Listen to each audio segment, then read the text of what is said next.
Hello everyone, I am your Lore Keeper. Welcome to the Lore Keeper Show. My name is Trevor Lupica, and today we are going to teach you how to create a spell for a spellcaster on D&D Beyond. D&D Beyond is a great resource that allows you to create homebrew things like monsters, which we did in a previous video that you can go check out. We're going to make a full playlist of how to do homebrew on D&D Beyond. I am very expressive today. Either way. So, we're going to do the same thing that we did last time, where we dive in to the existing thing second and the scratch thing first, because we did that last time in the monster video. If you're new here, please subscribe. It would help the channel out a lot. Either way, we're going to create a little spell here.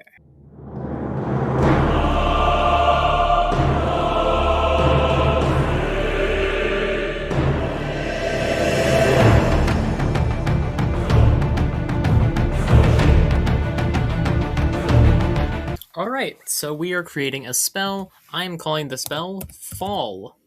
So we have a spell called Fall here. When you just put the name in, you choose the level. It goes up to 9. It starts with cantrip. I chose level 6 because it's a pretty high level spell. This is an enchantment spell. There's a bunch of different ways to explain how the different schools of magic and D&D work.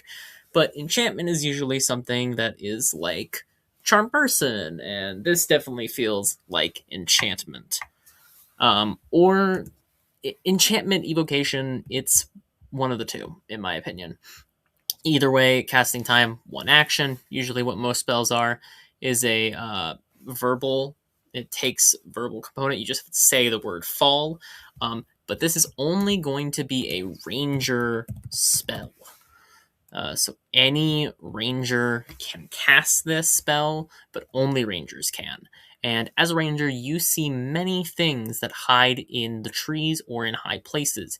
You can use this spell to send an arrow at someone in a place, and they must succeed a dex save or suffer 6d10 piercing damage and fall to your level, becoming prone and taking whatever falling damage they would take from that height. Someone or something, just to make that clear. Okay, so once you've done that, you'll get to this page. You see that I've already put in Dex as the save type, has as much on a success, and then 6d10 on a fail, plus all the other stuff that we've mentioned previously. There's no area of effect needed because it's just one target. And so that's all that. And then we just simply add the condition of prone, because that's really the only condition or anything else that we need to add. There's nothing really that I can do at higher levels because it's a pretty good spell level-wise. Though we could add some damage at higher levels, so I will do that, and then I'll just show you what it looks like.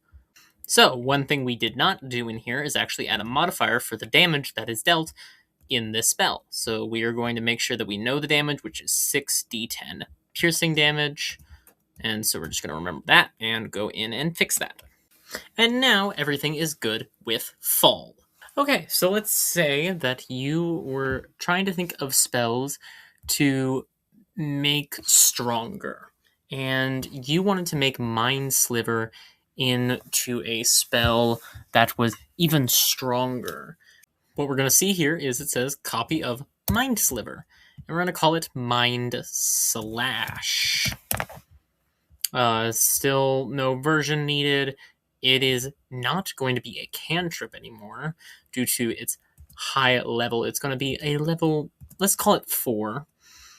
Still enchantment, still verbal, still ranged, though we're going to put it at...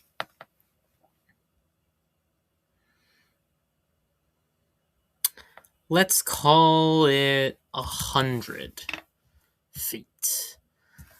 You can see that all of these spellcasters can use it.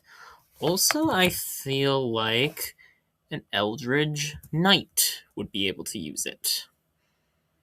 So we're going to have an Eldritch Knight be able to use this particular spell. So we are going to negate this, and I'm just going to write the description of what Mind Slash would be. This is what Mind Slash would be. You would instead be dealing 7d6 psychic damage to this character, and you would be subtracting 3d4 from their next saving throw. So now this is Mind Slash, which you can deal damage to a character that is much more than the common Mind Sliver, and also a little bit different from the common Mind Spike. Now, Fall exists within the community. People can go check out this spell and use it for their next ranger, aside from people that just play in my games or myself. You can go use Fall right now if you add it to your Homebrew collection. So, with that all in mind, hope you guys enjoyed. Thank you guys so much for watching. See you guys next time in yet another Homebrew, and I do hope that you guys roll a natural 20 on your next D&D adventure. Bye!